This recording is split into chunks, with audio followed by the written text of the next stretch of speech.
Praise God. Let's lift our hands to God. Hallelujah. Thank you, Jesus. We bless your holy name, Lord. We bless your wonderful name. Kagalakan mo lang sa'yo'y kalakasan ko. Ang nais ko'y manahan sa presensya mo. Buong puso, buong lakas, isip at kaluluwa, Panginoon, minamahal kita. Kagalakan mula sa'yo'y kalakasan ko. Ang nais ko'y manahan sa presensya mo. Buong puso, lakas, isip at kaluluwa, Panginoon, minamahal kita. Ikaw ang aking buhay at pag-asang tunay.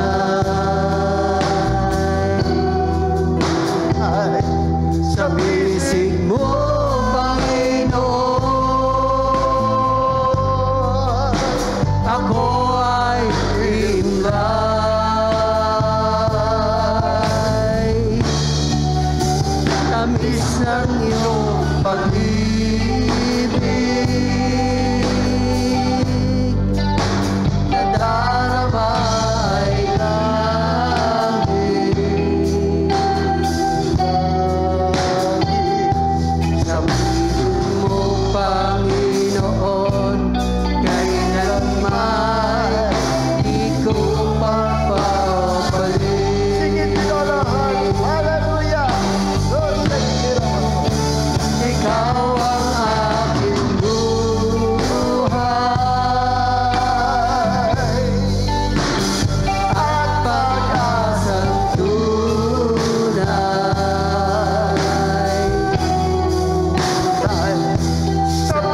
salamat sa umagang ito. Fill us once again, Lord. Refresh us with your fresh anointing. Anoint us once again with the spirit of wisdom and revelations, so that we may understand the giftings of the Holy Spirit. And Lord, as we believe and receive your words, magbubunga po ito ng revelation knowledge sa puso namin. Let your words, Lord, come alive. Let it be a rhema words, Lord, that will set your people free. Let it be, Lord, a rhema words that will become the sword of the Spirit. Lord, salamat po sa iyong revealed knowledge. Salamat po, we receive the teaching of the Holy Spirit. Thank you, Lord, for anointing our hearts, our eyes, our ears, our mind, our spiritual body with your spirit of wisdom and revelation. Salamat, Panginoon, sa liwanag na pinagkaloob mo sa amin. Thank you, Lord, and all glory belongs to our Lord God and Savior, Jesus Christ. Amen, amen, amen, amen. Praise God. Sa umaga po ito, ating pong paksa, title ay, nung last week, meron tayong teaching message patungkol din related sa rapture of the church. Now, ang title po ng ating teaching message sa umaga ito ay Preparing for the Rapture. Preparing for the rapture. Ayan, pinaghahanda na tayong Panginoon sa rapture. Rapture of the church, pwedeng mangyari anytime na. Nararamdaman natin, hindi lang natin nararamdaman, nakikita natin sa paligid, nadidiscern natin sa mga nangyayari ngayon sa ating buong mundo, na talagang anytime ay pwedeng mag-rapture. No? Kaya we must always be prepared, no? Para tayo ay tiyak kasama. Bakit, Pastor? Meron bang hindi makakasamang Kristiyano? Meron. At hindi lang meron, marami. Meron, marami. At sa umaga titingnan natin sa Bible kung sino yung mga maiiwan. Those Christians who will be left behind. No? Kaya ang pagiging Kristiyano, sa kasabihan nga ng araw, Kristiyano sa nguso, hindi naman sa puso. Sino yung mga Kristiyano sa nguso? Hindi naman sa puso. Yun yung mga professing Christians. Diba? Sabi ng Panginoon sa Matthew chapter 7, I think verse 21, sabi ng Panginoon, sa araw na yon, maraming magsisitawag sa akin, Panginoon, Panginoon. Hindi ba't kami nagpalaya sa mga demonyo sa iyong pangalan? Kami gumawa ng himala in your name. Kung magkagaya, sasabihin ng Panginoon, sasabihin ko sa kanila, sabi ni Jesus, magsilayas kayo, kayo mapagawa ng katampalasanan. Ano yung word na katampalasanan? Yung salita niya ay salita na ibig sabihin, hindi ka sumunod sa Panginoon, hindi mo ipinamuhay ang Panginoong Jesus, hindi ka naging obedient, hindi ka nag-submit, kundi hindi ka nabuhay as spiritual matured Christians, kundi sa halip ikaw ay nabuhay na karnal. But you are using the name of Jesus para magpakita ng mga himala, pero hindi nakukuha sa ganyan. Ang gifts of the Spirit ay gifts lang. Ang pinakamalaga ay ipamuhay natin ang Panginoong Jesus. So yun yung sinasabi, Kristiyano sa nguso, hindi naman sa puso. At marami pa tayong mabanggit patungkol dyan. So, mahalaga that we are always prepared anytime. No? Ang mga backslider, ang mga lukewarm, ang mga carnal Christians will be left behind. Hindi lang left behind eh. Maging yung mga nagtetestify na nakarating sa hell. Yes, maraming mga Kristiyano nakarating sa hell.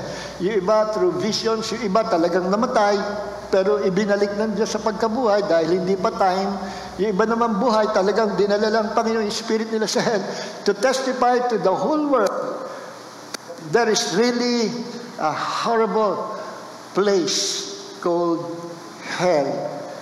Na pag kami napanood kang horror movies, ay walang panama yan sa horror na ma-experience sa hell at kakilakilabot.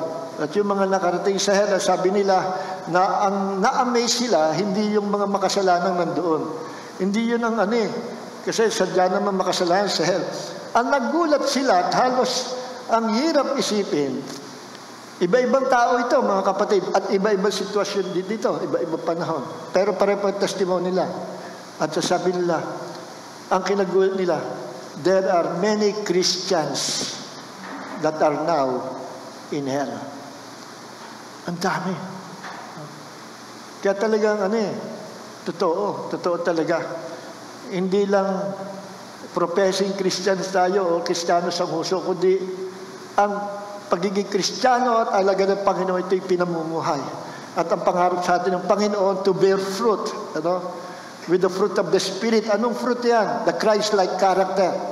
Yun ang pinaka-design ng Diyos, na tayo ay magbunga, ang ating spiritual life ay lumago hanggang sa maging kahawig na kahawig natin ang Panginoon.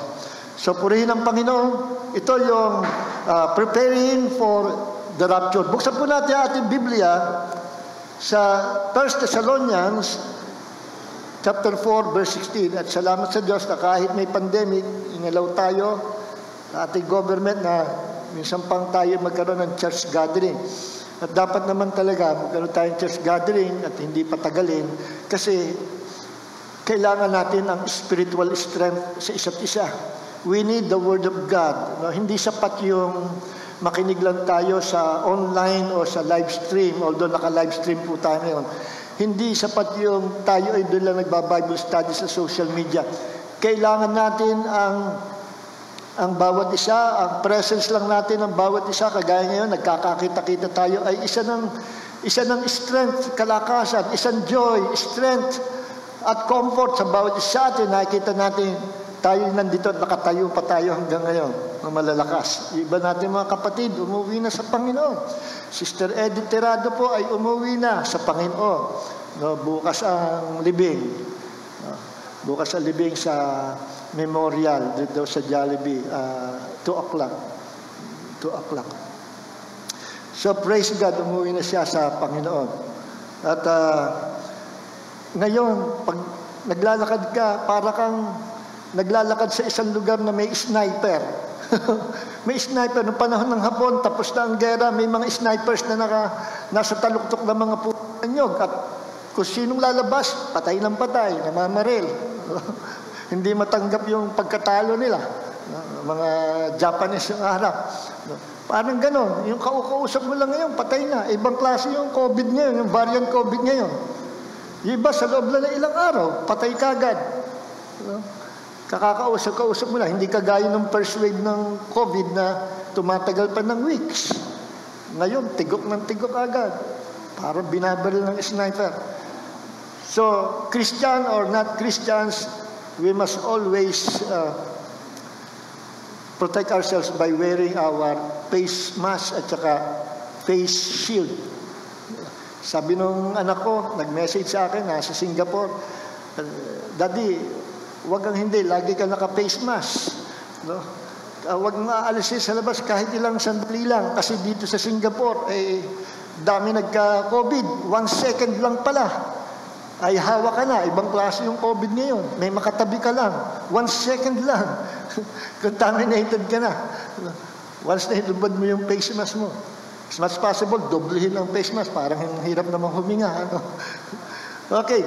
So, basahin po natin ang 1 Thessalonians chapter 4, verse 16 hanggang 18 na sinasabi sa Bible kung ano po ang rapture of the church.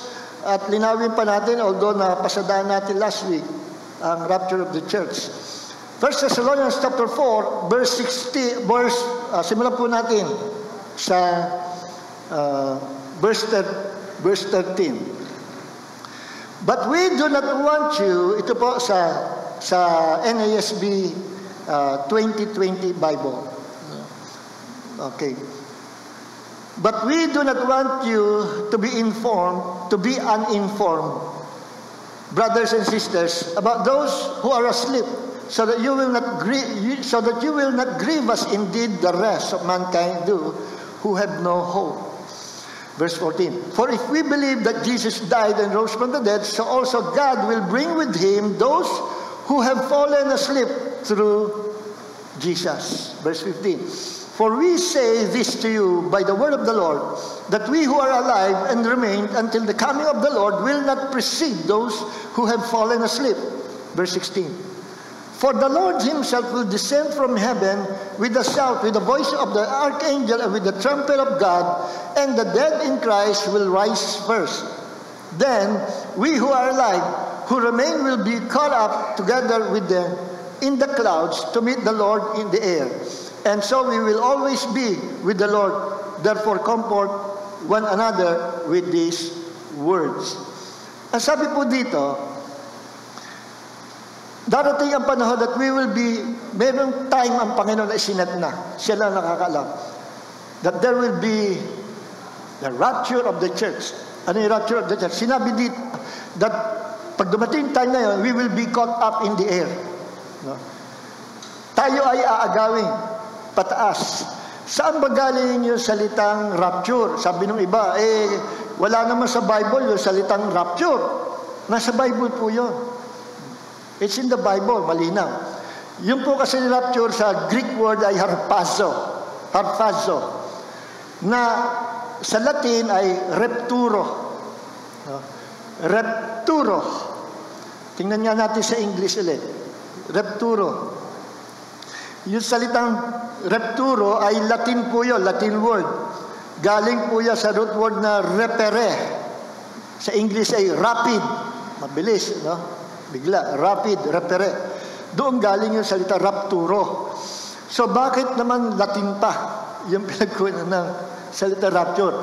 Kasi nung unang panahon po, under Roman Empire and under Roman Catholic Church, na naghahari noong panahon ng Roman Empire, established ni Constantine, first emperor of Rome, na ang Bible ng mga panahon na yun ay puro Latin at bawal basahin ng mga tao, mga priest lang na may authority na magbukas ng salita ng Diyos.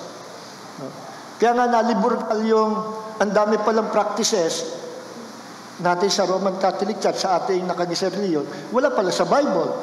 Ang nagbulgar niya, si Martin Luther, na dating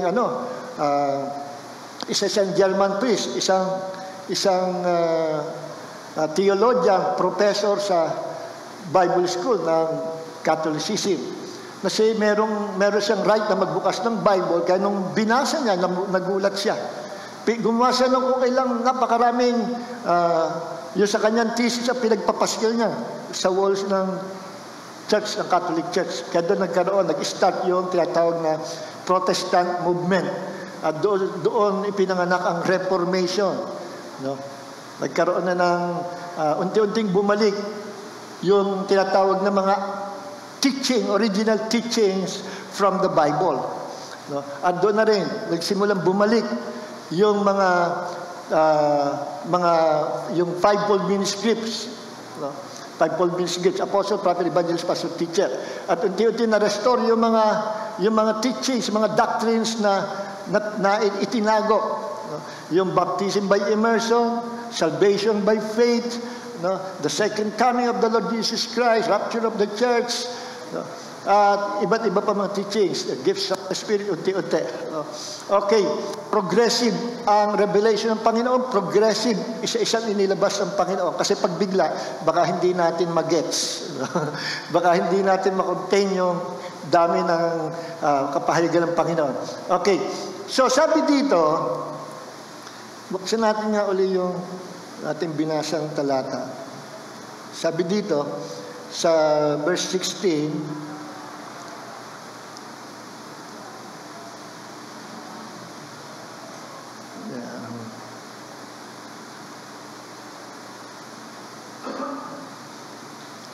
ito, verse 17. Dito, then we who are alive, who remain, will be caught up. Caught up. Yung pong salita caught up, agawin. Yun yung tinatawag na rapturo. Latin word ng caught up, rapturo. Sa Greek naman ay harpazo. Bakit rapturo? Kasi nga, ang mga Bibles nung araw ay puro Latin. Then, finally, may nag-hire kay Desiderius Erasmus na gumawa ng Bible na Greek. Dahil sa kapanahonan na yun ay ang Greek na mga Greek-speaking people hindi naman makaunawa ng Latin at gusto nila magkaroon ng Bible. So, nag-provide ng Greek Bible na talagang nag-effort si Desiderius Erasmus na gawin yon. Ang manuscript na pinagbantay noon ay I think 5 to 6 pieces lang na old manuscripts. Then yun na-produce ang Bible. No? Then afterwards, si King James, ni King James, Kristiyano, gusto niya magkaroon ng English sa Bible. So ginawa niya, nag-hire siya ng I think 100 na Bible scholars, matitinik na scholars to, para mag-translate from Greek to English. At ang kinuha nilang Bible na Greek, yung ginawa ni Desiderius Erasmus sa base sa 5 to 6 pieces na manuscripts. At yun ang naging King James ngayon, the authorized version. One of the most accurate translation. Problem ay obsolete na yung mga English words. Imagine yung English word doon na by and by, sa panahon ni King James, immediately. Sa atin pag sinabi, by and by, sandali lang. Sa kanila, baligtad. Closet. Enter into your closet and pray. Closet. Sa kanila, room. Sa atin, cabinet. So, ganun kalalayo. Ang dami pa. So, ngayon, nag-produce ang mga theologians, Bible scholars, mga publishers ng Bible ng modern English translation. Na ang pinagbasihan, later on, nagsulputan na maraming manuscripts, na hukay mga manuscript, Dead Sea Scroll, no, sa panahon natin ngayon, at na-produce ngayon ay nasa 6,000 manuscripts. Doon binabatay ngayon, pinagkukunan ang mga modern Bible translations. Compare sa King James, 5 pieces or 6 pieces old manuscript. Ngayon, 5,000 or more than 5,000, 6,000. Ang dami. Kaya nagsasabi, huwag kayo maniniwala, yung NIV ay kulang, kay Satanas yun, binawasan Bible verses, hindi totoo yun. Actually, nung ginadro yung mga manuscript niyan, ang findings, may dagdag yun sa King James. Yung mga commentary ng mga nagkopya sa iba-ibang lahi ay dinadagdagan ng mga commentary. Inaalis na yun sa modern Bible yun. Nilalagay na lang sa footnotes. So we have many modern translation. One of the best translation, NIV, NASB, New King James Bible, ang dami. Meron pang Christian Standard Bible, gusto ko translation. Napakadami. Mapalad tayo. Kasi pag hindi natin maintindihan, makuha yung revelation Panginoon sa Bible translation, go to another translation, biglang lalabas, ay yung pala yun. No? Kaya ang linaw ng salita ng Diyos ngayon. So we have modern translation at yung word na rapturo or harpazo ay sinali sa caught up. Okay. So anytime pwede mangyari itong rapture of the church. Anong mangyayari? Sabi sa talata ating binasa, yung mga patay, unang bubuhayin. No? Unang bubuhayin. Paano nangyari yun? Paano nangyari? Yung mga namatay natin mga kapatid, na nasa Panginoon na, kagaya ni Sister Edith, si Brother Abac, si Brother Fred, no? At yung iba pa mga kapatid, no? Yung pastor ko, si Pastor Chin, no? Mga kapatid natin umuwi sa Panginoon. Pag dumating yung rapture of the church, yung kalamang spirit babalik sa lupa at walang malalim na libing. At yung mga patay ay muling mabubuhay. Paano nangyari yun? Paano yung asos na o yung kalansay na mabubuo, mapoform ang kanilang katawan? Walang imposible sa Diyos. Mapoform ulit. No? Then, lalabas sila sa mga libingan. Nangyari na yun ang panahon ni Jesus. When Jesus died on the cross, sabi, nabuksan ang mga libingan at nagpakita yung mga namatay, umuwi sa kanilang bahay, nag-testify sila. No? Recorded yan sa Bible. Mangyayari uli yun. But this time, pag nabuhay sila, yung mga namatay na yun na nabuhay will be caught up in the air. At pagkatapos, saka pa lang tayo, we will also be caught up in the air. Mas mauna sila. Then sabay-sabay tayo. Si Jesus ay bababa, nasa alapaap lang. Hindi po yan ang second coming. Yan ang rapture of the church. Sa second coming, bababa ang paa ni Jesus sa lupa. Sa rapture, nasa cloud lang. Para tayo ay sunduin at dalhin sa presence ng Ama, sa third heaven, sa kingdom of God. Anong purpose? ng rapture of the church para iiwas ang mga anak ng Diyos sa sufferings, sa tribulations na darating sa mundong ito. Sabi sa Bible, hindi pa nararanasan ng buong mundo sa polo ang mundo ay naging mundo. First time na mangyayari itong matinding suffering sa buong mundo. At yung nangyayari ngayon, worldwide pandemic, may vaccine, no? May iba-iba, ito ay palatandaan, nasa pintuan na tayo ng tribulation. 7 years po yung tribulation niya. And in the midst of that 7 years tribulation, there's susulpot si Antichrist who will control the world and the economics of the world. Although marami mga leaders sa mga bansa, pero yung mga leaders na yon will submit to that one world leader na si Antichrist. At siya magpapanggap na siya ang Messiah, ang Christ na hinihintay ng mga Jews. And even the Jews will believe that the Antichrist, siya yung Kristo na hinihintay. Si Jesus, hindi nila tinatanggap ngayon, ang mga Jew. No? Pero pagdating ni Antichrist, tatanggapin. They will be deceived. Then doon na magkakaroon yung tinatawag na numbering or tatak ni Antichrist. Once na nakakuha ka ng number na yun or tatak na yun, you'll be doomed forever. Kahit Kristiyano ka pa, magiging property ka ni Satan. Ang labanan dyan, deception. Ignorance is not an excuse. Ignorance is not excuse. Deception ang labanan dyan. Agawan. Maging yun nasa kingdom, gustong agawin ni Satanas. Okay. So we must be bilang mga appointed men and women of God in these last days. So yung mga vaccine ngayon, process yan. Conditioning of the mind doon sa gagawin ni Antichrist in the midst of tribulation period. Later on, hindi alam ng mga tao, yung ipapasok sa kanilang katawan, meron ng kasama microchip, gel microchip. No? Probably by that time, hindi na injection, kundi tapal na lang, band-aid. Meron na nga ngayon. No? May band-aid, ibaband mo lang gano'n, papasok na yung sa loob ng katawan mo. Okay. So,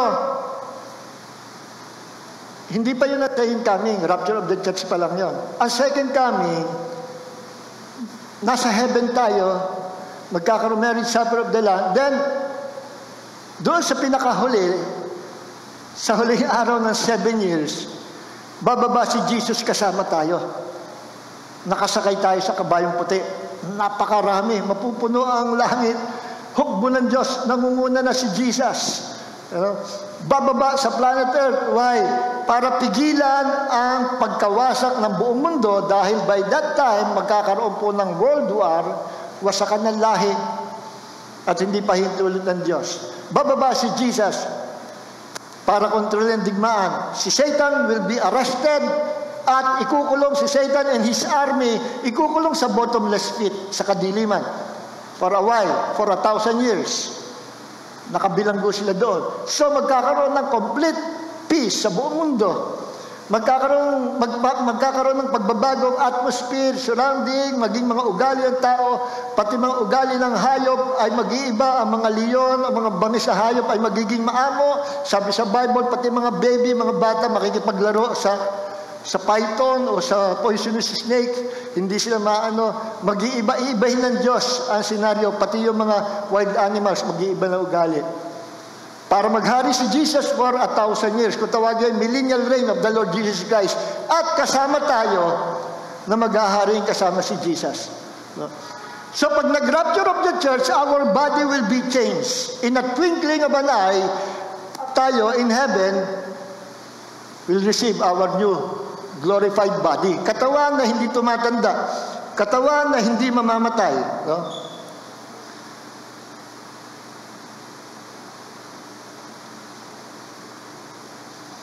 Buksan po natin ang 1 Corinthians chapter 15. Verse 52.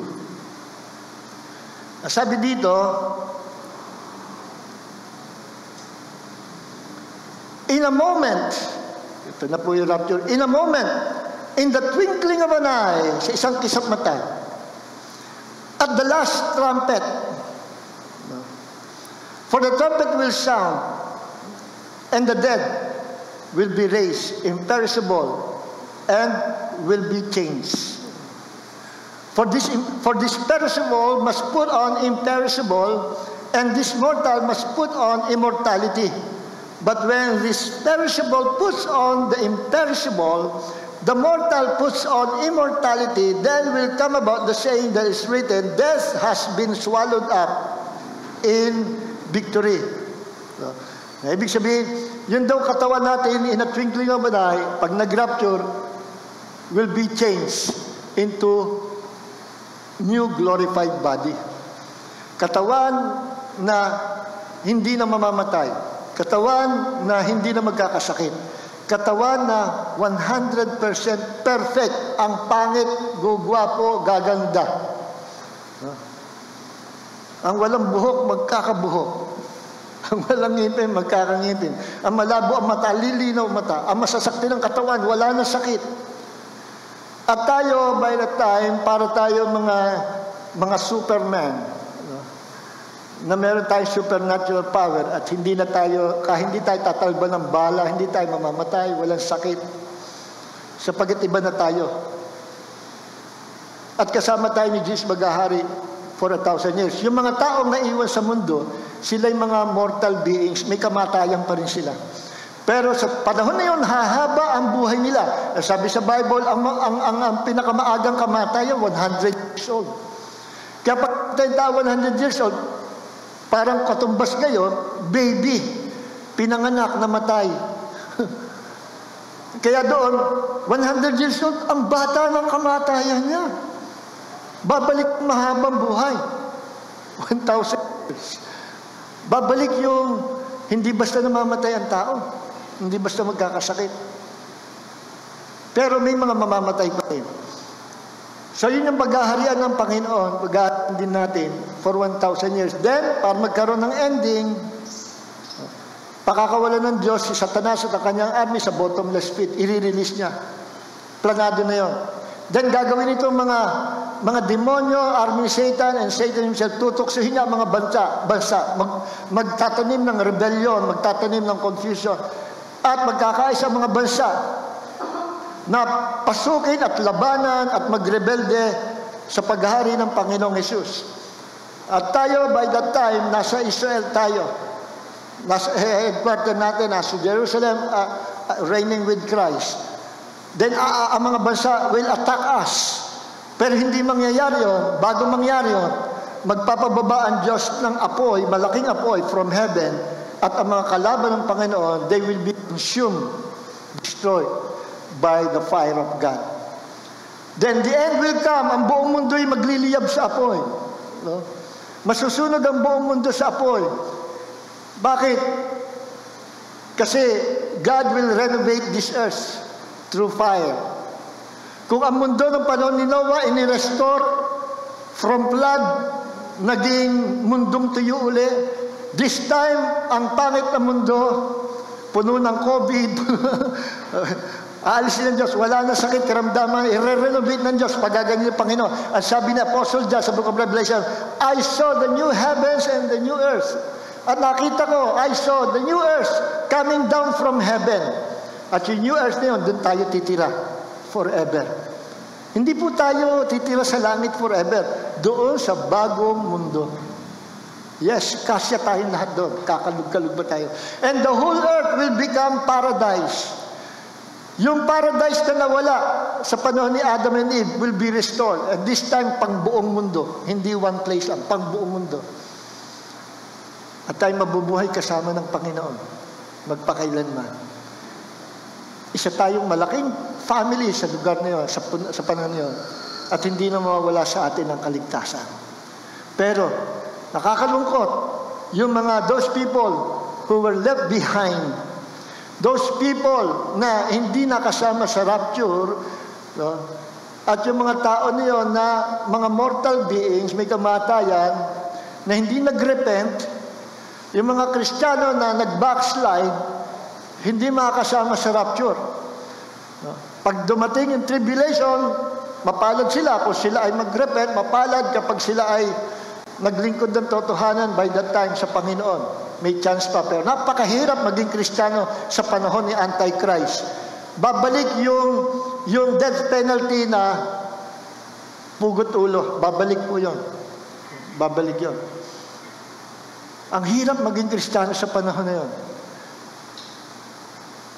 To become a Christian, you must be willing to die.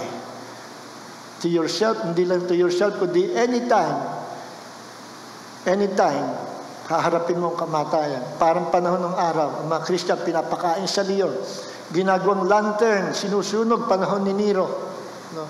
Pinupugutan ng ulo. Lahat ng yan, babalik ka, higit pa dyan. Mapalad yung talagang determinado, hindi aalis sa Panginoon. May pag-asa pa siya. So darating ang Judgment Day sa katapusan ng lahat-lahat bago magkaroon ng new heavens and new earth. Ang Judgment Day darating after ng lahat-lahat masunog ang mundo. Those sinners, unbelievers, those who rejected the Lord Jesus Christ, kasama si Satan and his demons and his fallen angels, sa panahon na yun ng Great White Throne Judgment, haharap lahat sa Diyos para para ipakita ng Diyos talagang kandidato kayo sa lake of fire. Then lahat ay itatapon sa lake of fire. Ngayon, bakante pa, vacant place ang lake of fire. Pero sa panahon na yon, yung mga souls ng mga taong wala kay Christ will be tortured forever and ever and ever and ever. Walang alisa sa lake of fire. They will curse God. They will curse the Lord. Maggangal ng ngipin, sila iiyak pero wala silang luha. Hindi na sila maalala ng Diyos sapagkat ang Diyos may kapangyarihan na limutin sila.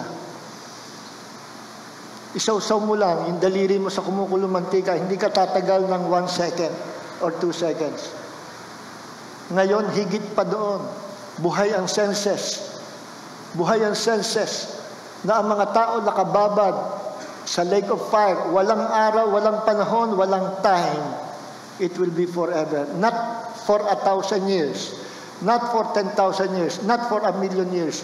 But sa buong eternity. At gugustuhin mo pa na hindi ka nating tao, hindi ka napitang. You cannot destroy, you cannot kill a spirit. At ito nga, we are spirit beings with this physical body.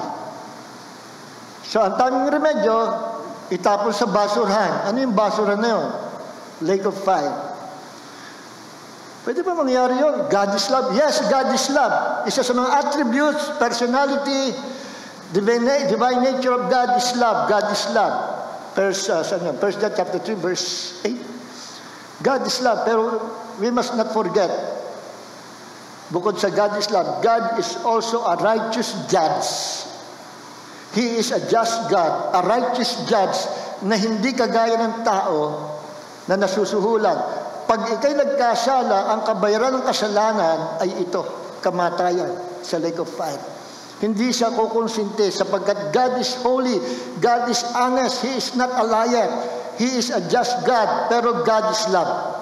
Pag pinagsama mo yan, God is love, God is a just God, matuwid siyang hukom, pag pinagsama mo, yan ang ating Diyos. Yan ang ating Diyos. God is love, God is full of mercy, full of grace, full of compassion. Yan po ang attributes of God. Yan ang ating Diyos, ang personality niya.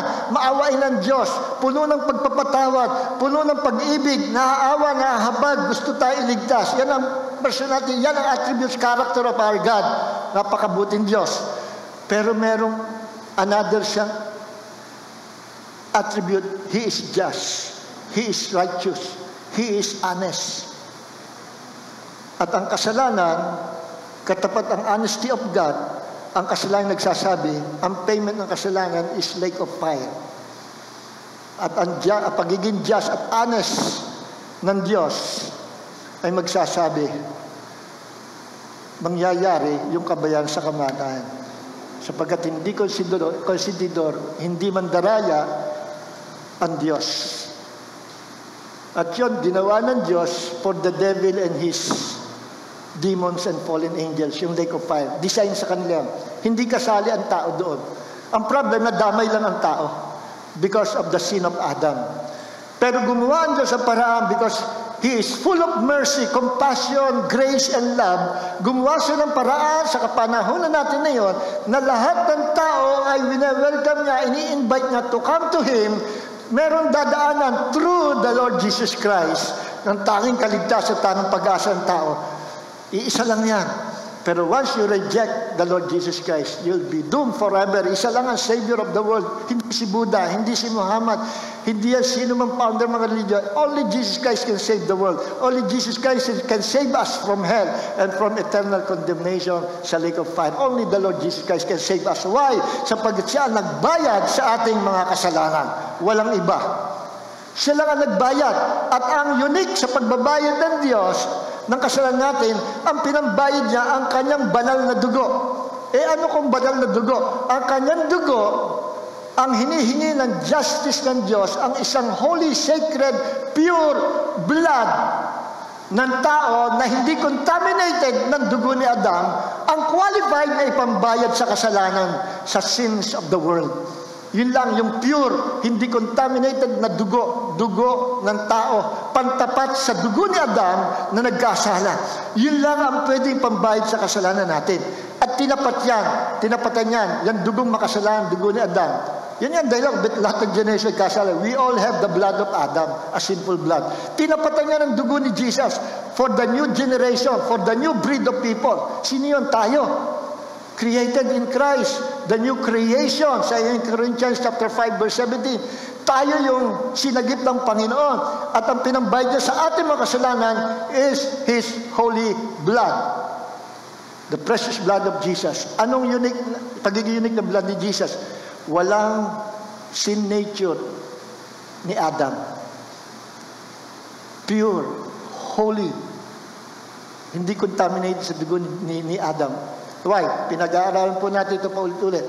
Yan ang dahilan kung bakit nung inilagay ng Diyos si Jesus as the seed of God, dala-dala ni Angel Gabriel ang seed na ito. At yung seed na yon was the Word of God. At ang sabi ni Gabriel, Angel Gabriel kay Mary, Mary, meron akong balita sa iyo. Magdadalang tao ka.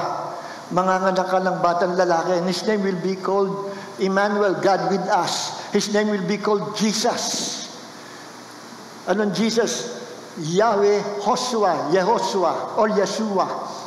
The Lord our salvation. Ang pangalan niya tatawagin, the Lord our salvation, Yeshua, or Jesus. Manganganak ako? Yes, manganganak ako. Buntis pa ako. I'm still a virgin. Meron akong boyfriend. Kakasalin pa lang ako, pero paano ako magbubuntis? Nagtanong siya. Nilinaw ni Gabriel, lilim-limang ka ng banal na Espiritu hanggang siya kay magbutis, hanggang siya kay manganak. Ganun pala yun. Nung naintindihan ni Mary ang revelation ng seed na binigay ni Gabriel kay Mary, the Word of God is the seed of God. Tinanggap ni Mary, mangyari sa akin ayon sa iyong sinabi. So tinanggap ni Mary ang seed na yon, the good news. And that seed entered into her womb. At yung seed na yon was Jesus. Si Jesus yon. Kaya yung seed na yon, nung tinanggap ni Mary, that seed was the Lord Jesus Christ. The seed, the God, or God became man. That word is the seed of God. Lahat na nagbubuntis sa tao ay tinaniman ng seed, kaya nagbuntis. Si Mary, nagkaroon ng seed from heaven. That was the word of God, of the living God. And that seed was Jesus. No wonder kung bakit sa simula pa lang ang tawag kay Jesus is the Word. John chapter 1 verse 1 and 3, in the beginning was the Word, and the Word was with God, and the Word was God. And the Word created all things. He created the whole universe into existence. He created the heavens and the earth. The Word of God created everything. And that Word was Jesus. Kaya 100% walang duda, Jesus Christ, our Lord, is God, the Creator. Siya lumikha. Sige nga, kung tao lang siya, meron bang taong kayang lumikha ng buong universe? Sige nga, kung sinasabi ng Jehovah's Witnesses, siya ay small God, na binigyan ng Ama ng power to create the universe. Sige nga, pakita nyo nga sa amin ang Bible, ang scriptures that will support your doctrine na si Jesus ay nilikha lang ng Ama. Wala kayong mababasa sa Bible that Jesus was created being to become little God. At kumukontra yan sa doctrine nila na there's only one God, wala nang iba. At sinasabi nila, huwag kayong gagawa ng another God. Yan ang doctrine ng Jehovah's Witnesses. Pero kumukontradict sa doctrine din nila. Why? Sapagkat sa doctrine nila, ang God the Father nag-create ng another God. So, ibig sabihin, nangunguna pala sa doctrine nila, ang kanilang Diyos idol worshiper. Bakit? Mag-create ka lang ng God. Hindi mo pa nasasama. Mag-create ka lang ng God. Ang objective o ang motive mo ay to worship that God. Hindi mo pa nasasamba Nag-create ka pa lang Nagkasala ka na ng idolatry. So, ibig sabihin, ang Diyos nila ay lumikha ng another God. Kumontradict sa sarili nilang man-made doctrine. Hindi pwedeng lumikha ang Ama ng another God. In fact, si Jesus kasama na ng Ama sa mula pa sa walang pasimula.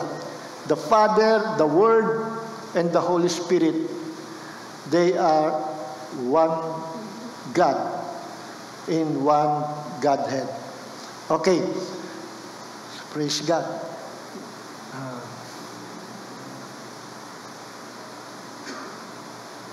Sige, tapusin natin ito. So, tumbukin natin yung title nito. Ang title po ito, Preparing for the Rapture. No? Ngayon, ang tanong, sino yung mga tao na maiiwas sa rapture? Sino yung mga tao na maiiwas sa rapture? Buksan po natin sa Revelation chapter 3. Revelation chapter 3, verse 14.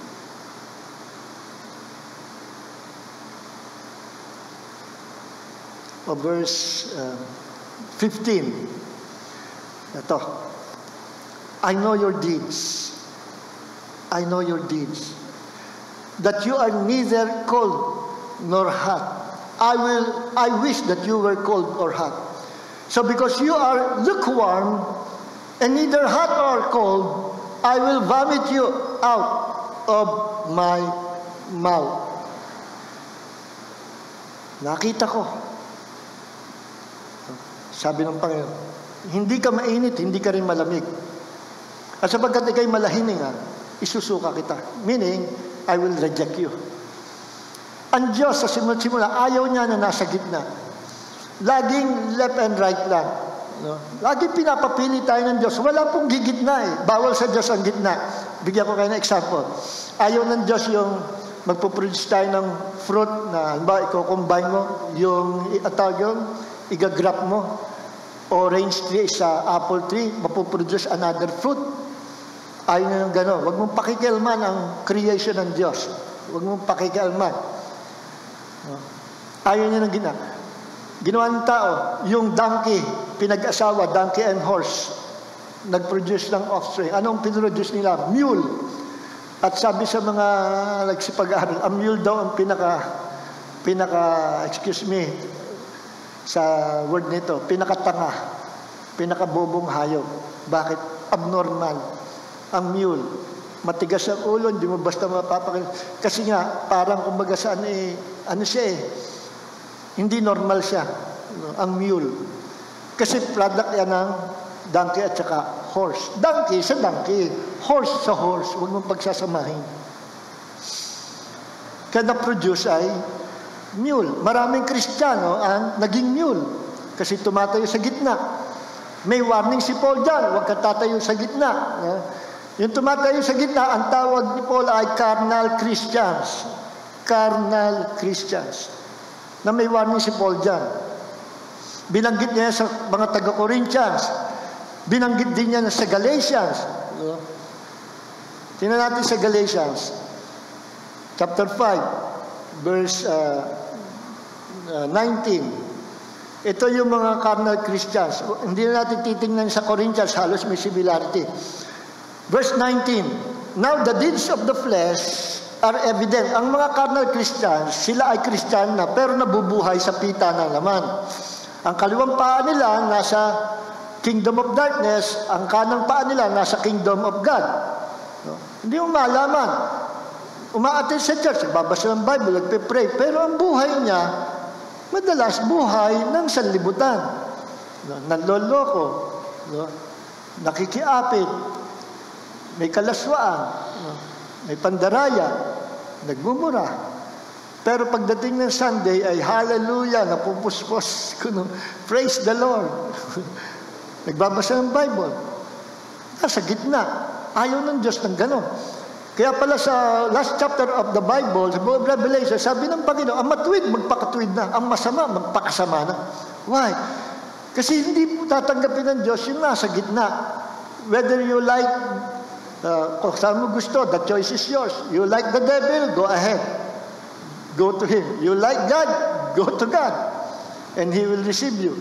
Kahit si Adam and Eve, ginusto nila kay Satanas. Ginusto nilang kainin yung bawal, hindi sila pinigilan ng Diyos. No? Hindi sila pinigilan ng Diyos. Kasi binigyan tayo ng freedom to choose our destiny. At pag mali ang choice mo, walang excuse doon. Hindi excuse ang pagiging ignorant. Sa Bible, sabi si Eve natukso, pero si Adam hindi. Si Adam ang nagpahamak sa lahi ng tao. Gising na gising siya, alam na alam niyang masama, pero pinili niyang pakinggan ang salita ni Satanas kaysa salita ng kanyang Diyos, na ating Diyos. Nagbigay pa ng chance ang Panginoon. Adam, where are you? Nagtago ako. Kasi naramdaman ko, dumarating ka. I was afraid. may ginawa ka ba? Kinain mo ba yung binagbabawal? Hinihintay ng Diyos, mag-repent si Adam. Kasi binigyan niya ang tao ng right to repent. Na pag nag-repent, nagsisi, tumalikod sa kanyang ginawa, inamin niya kasalanan, tinalikuran niya, convince siya na masama ang ginawa, at lumapit siya sa Diyos, tatanggapin siya ng Diyos. Pero hindi ginawa ni Adam. Tao lang ang binigyan ng Diyos ng right to repent. Biyaya yan, repentance, biyaya. Ang mga angels, wala niyan eh. Kaya one time lang nagkasala si Lucifer at saka one time lang angels na hinikaya niya, hindi na makabalik sa Diyos. Yes.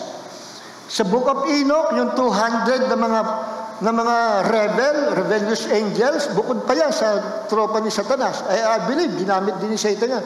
200 na mga angels nagrebelde against God, at mababasa natin yan sa Genesis chapter 6. Ang rebellion nila ay gusto nila maging kagaya ng tao at nakiapid sila sa magandang babae, kumuha sila ng kanya-kanya mga asawa, inanakan nila, at ang kanilang mga offspring, ang mga naging anak nila ay mga naging giants. Sapagkat ang mga angels, ang natural size sila, mga giants talaga sila.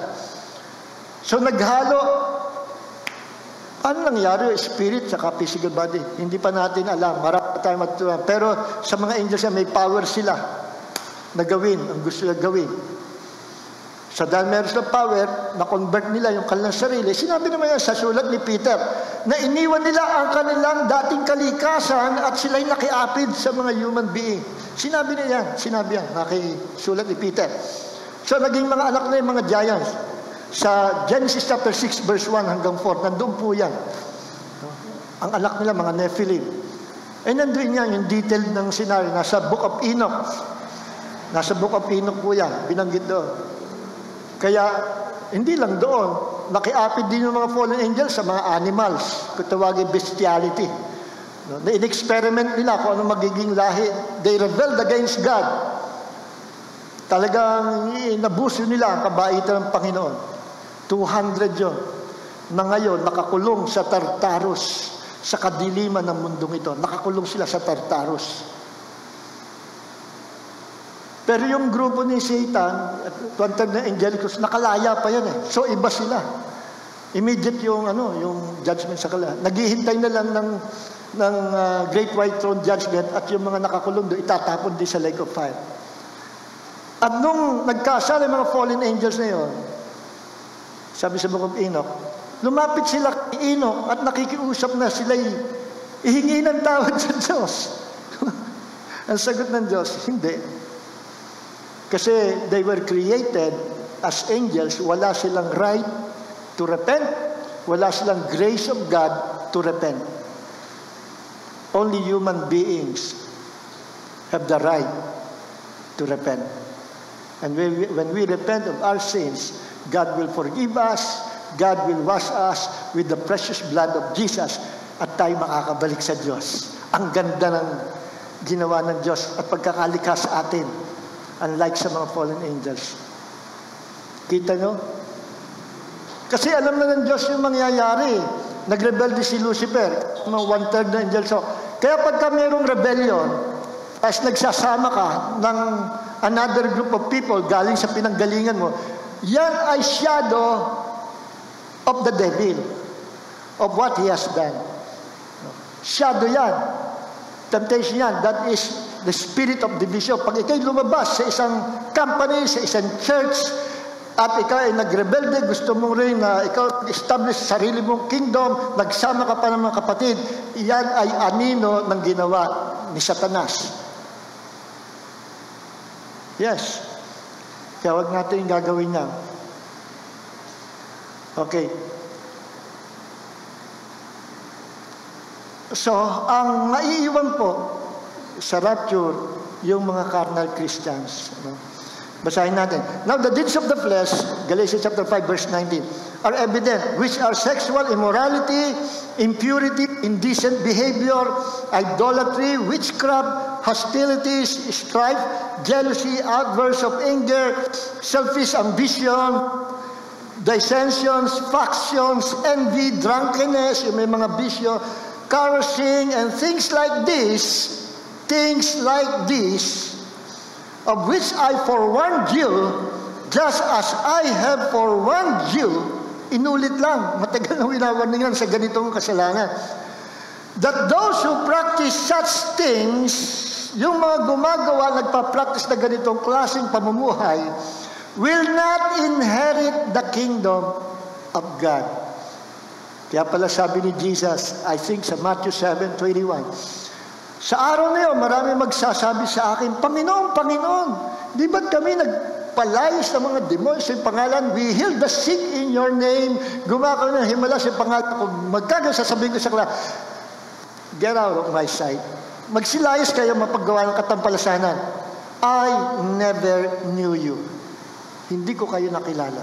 Ibig sabihin, tinakwil na ng Panginoon. Although nagsasabi silang Christian, sila followers si Jesus. In fact, ginagamit nga nilang pangalan ni Jesus eh. Pero rejected by God. Bakit? Sapagkat ang pamumuhay nila na according to the will of the Father. Ang pamumuhay nila hindi ayon sa kalooban ng Ama, kaya sila'y na-reject. Ang pamumuhay sa kalooban ng Diyos ay pamumuhay ng pagsunod sa sinabi ng Diyos. Ang pamumuhay sa kalooban ng Diyos ay pamumuhay na ikaw ay nagsasubmit, sumusunod sa Panginoong Hesus. Yan ang tunay na followers, disciple of the Lord Jesus Christ. Those who obey, those who submit themselves to the will of God, and that will is the Word of God, the Word of Jesus Christ. So yung mga hindi nabubuhay, hindi pinamumuhay sa salita ng Diyos, ay magiging carnal Christians at hindi sila makakasama sa rapture. Mapalad sila kung sa panahon tribulation, sila'y nagbigay ng kalambuhay at maging Kristiyano, may pag-asa pa. Pero kung hindi, kasama rin sila sa Great White Throne Judgment, they will be thrown into the lake of fire para dumuon forever and ever and ever and ever. Not for 1,000,000 years, kundi for buong eternity. Kalilimutan sila ng Diyos. May power ang Diyos na kalimutan sila. At yung mga kaluluwa ng doon, papangarapin nila. At kanilang sasabihin, sana hindi na kami naging tao. We are spirit beings with this physical body. You cannot kill, you cannot destroy spirit beings. Kaya remedyo, tapon sa basurahan. Ang basurahan na yung lake of fire. Okay. So, sino yung, balikan nga yung Revelation. Bilisan natin. Revelation chapter 3. Sino yung mga hindi makakasama sa rapture? Number 1, yung mga lukewarm. Ano yung mga lukewarm nito? May iba pang sabit na pag-uugali ito mga lukewarm. Sapagkat say lukewarm, ito yung kanilang pag-uugali. No? Verse 16, so because you are lukewarm and neither hot nor cold, I will vomit you. Vomit means susuka. I will reject you out of my mouth. Out of my mouth. Because you say, ito, sapagkat ito'y malahininga, may ganito silang personality. You say, I am rich. So, ako'y mayaman. I have become wealthy. And I have no need of anything, full of pride. Mayaman ako, hindi ako nangangailangan anuman. So they trust their own wealth, not God. May tiwala sila sa sarili nila magagawa, hindi sa Diyos. So full of pride. Walang faith sa Panginoon. No, hindi ini-ignore nilang Panginoon. Kaya pala sila'y lukewarm. And you do not know that you are wretched. Hindi mo alam, kay kawawa, wasak, kawawa ka, pobre ka, bulag ka, hubad ka. You are wretched, miserable, poor, blind, and naked. Hindi mo alam na. Ang mga taong karnal, hindi alam, nagkakasala sila. Yes. Bakit manhid ang kanilang pagkatao? Because nakikipag-compromise sila sa madilim na sanlibutan, kaya namamanhid sila. Hindi nila alam what is right, what is wrong, what is good, what is bad. Hindi nila alam. I advise you. So anong gagawin natin? Para wag tayo maiwas sa rapture. I advise you to buy from me gold refined by fire. Bumili kayo sa akin. Advice kita, bumili ka sa akin ng ginto na binulid o nilinis ng apoy. Ano yung ginto nilinis ng apoy? That is our faith. Our faith. Pananampalataya po natin yun. No? Nandun niya sa sulat ni Peter, sa 1 Peter chapter 1 verse 7, ang ating pananampalataya, ito ay tinetes, idinadarang sa apoy ng pagsubok, at sa panahon ng kahirapan, sa panahon ng pagsubok, sa panahon ng problema, sa panahon ng panganib, sa panahon ng anuman nangyayari, pero hindi ka nagbago, still meron kang faith, sa Greek ay pistis, at yung pong pistis, yan din ang, pag in English mo ay faithfulness. Kaya ang tunay na may faith, tunay na tao na may faith, ay yung faithful sa paglilingkod sa Panginoon. Yun yun. Simple lang. Ang tunay na merong faith in the Lord Jesus Christ are those people who are faithful in serving despite na may pandemic, despite na may kahirapan, may pera o wala, may makain o wala, may pagsubok o wala, still they are faithful serving God and loving God. Yun ang may faith. Noong 70s, nauso yun. May mga nagturo na faith ng araw. Pag malaki ang faith mo, kasi pag meron kang maraming kotse, magandang bahay, ang laki ng faith mo. Brad, sa'yo ba? Makuha ito. By faith, Brad, by faith. Sabi ng friend ko, alam mo, Brad, Pastor John, ginagamit ko ang pananampalataya ko eh. Tingnan mo, dalawang sasakyan ko. Pakialin-alin, bago yung kotse ko. Bayo nga, mapalad ka, Pastor, dalawang sasakyan. Sa faith yan, nakuha ko. Then later on, siya na rin nagsabi, kung ba't siya nagkaroon sa sakyan, meron talaga siyang gift of healing. Never use the gift of God sa kabulastugan. Sabi nung friend ko, alam mo, Brad, merong mayamang matanda, may cancer, pinuntahan ko. Mamamatay na. Challenge ko. Sabi ko, kayo ba pag pinagaling ng Panginoon maglilingkod kayo sa Kanya? Opo. Pagagalingin kayo ng Panginoon. Ngayon, kondisyon ito. Kayo ba pag pinagaling ng Panginoon, willing kayo na ibigay nyo yung isa nyong sasakyan? Opo. Hindi yun. Mamamatay na. Pinag-pray niya ba? Gumaling. Hindi namatay. So, obligado, ibigay yung sasakyan. Doon pala galing yung sasakyan niya. So, tuwan-tuwa niya, by faith daw, na-receive niya yung new car. Pero hindi niya alam. Kabulastugan yung ginawa niya. No? Tinutukan niya yung matanda mamamatay na. Ano? Gusto mong gumaling? Bigay mo yung kotse. Ano? Payag ka. Oo, payag. Sige, pagagalingan ang Panginoon. Gumaling na eh. Later on, pinagbayaran niya yung mga kabulastugan din ginawa niya. Yung nagagamit niya yung gifts. Talaga naman may gifts eh. Problema, nahaluan ng hindi puro. Then, inalaw ng Diyos, magkaroon siya ng cancer. Sakit na hindi gumagaling. Hanggang sa lumiit na lumiit siya. Dati mataba siya. Lumiit na lumiit.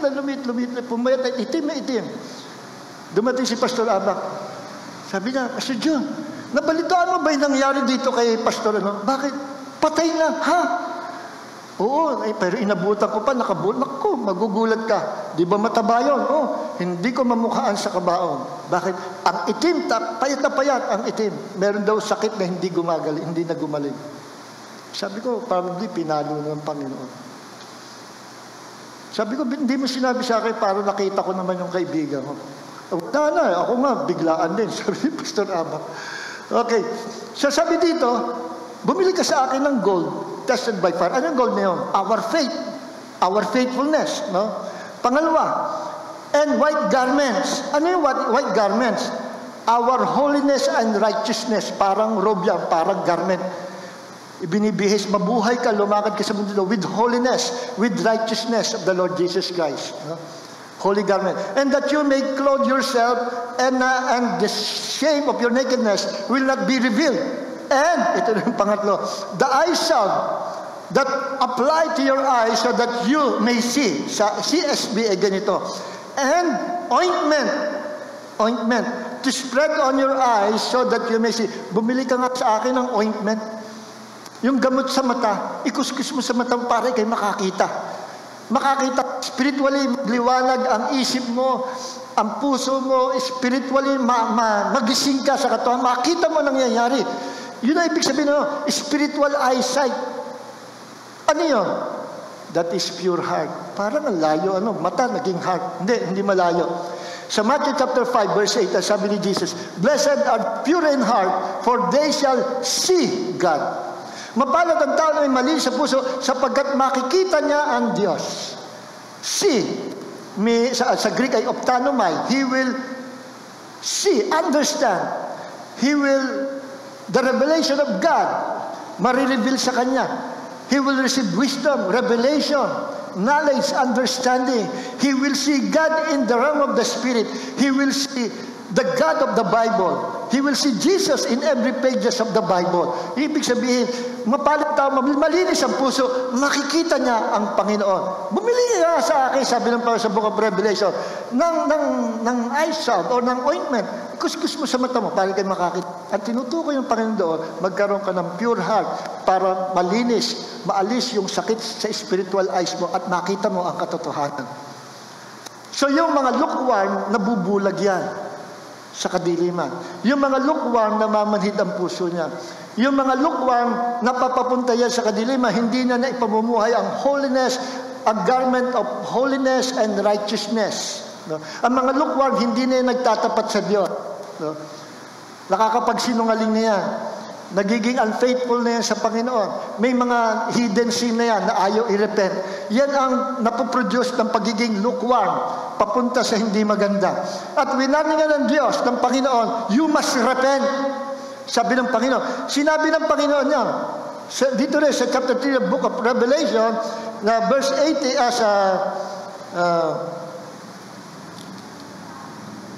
verse 19, na sabi, those whom I love, I rebuke and discipline. Therefore, be zealous and repent.